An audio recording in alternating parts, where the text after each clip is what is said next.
hiitek! Ujale dönüşkan! Letiye sonra tesono kaşatan etiten! Hikama hiitek! Tonale! Lelo kasha itiyan! E pala yana solo waye! Kelo pala no keshiken! Follow us along as a strong and fearless Mesoamerican man in his pursuit to save his family from death as he goes through trials and tribunals to gain a step closer to success, but then realize it may all be for nothing. This is Mel Gibson's Apocalypto.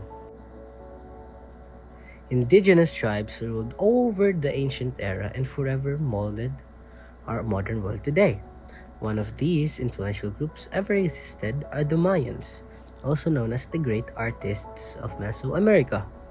Their influence inspired artists around the world which made and published a bunch of modern literature and films, specifically about their civilization. The movie gave us a terrific impression of their way of life. It focuses on their collective food gathering, food sharing, and a communal living as a small tribe. But going on further to their political system and standing, it has been independently administered within each group. Now these groups lived together in harmony.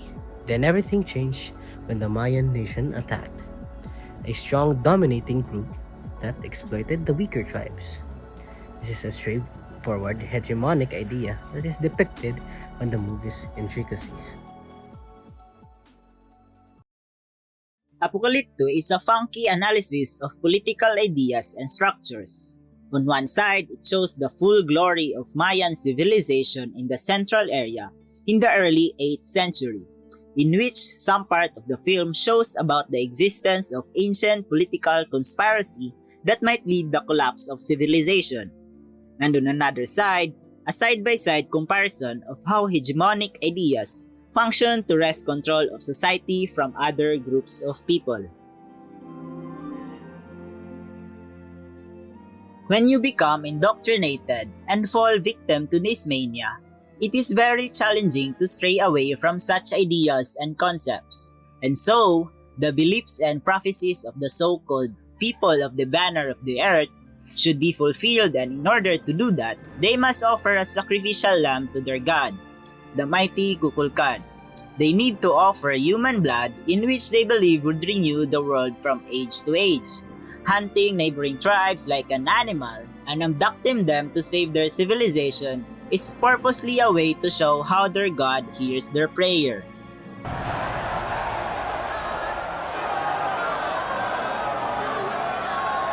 Ang State Department sa mga bansa tulad ng Pilipinas na nasa human trafficking watch list. Waiting and pleading to go home.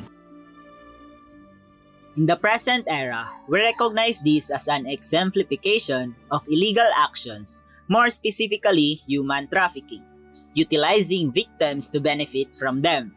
Savagery and slavery as an illegal act to pursue personal gain from someone who's resourcefully beneficial to oneself. Criminals, victims of trafficking are merely commodities that can be used and even sold for financial gain. Going back to the film, rituals are made in order to save their civilization from famine, plague, and scourge of sickness, seeking for a complete salvation from their god. But unfortunately, they are just helpless, and their way of saving their humanity by continually killing their own species as a sacrifice is like a suicide bomb, dooming them as well. Hegemony is a means of obtaining something without reconsidering how violent it is. It is a purely selfish conduct because it violates individuals and does not support the laws and rights of an individual. Hegemony is depicted in the movie through how these bloodthirsty and homicidal hunters tried to attack the neighboring tribes with their dominance. This idea mirrors in the modern era, as this has been how colonies have expanded their borders and exploited other colonies. This is what we refer to as imperialism. Talking about this topic and considering Lenin's definition of imperialism, we could only think of one country that fits it well: China. A large portion of China's demand for commodities is supplied by developing countries in Asia, Africa, and Latin America. There's also the maritime dispute between China and its neighboring countries over some unclaimed islands.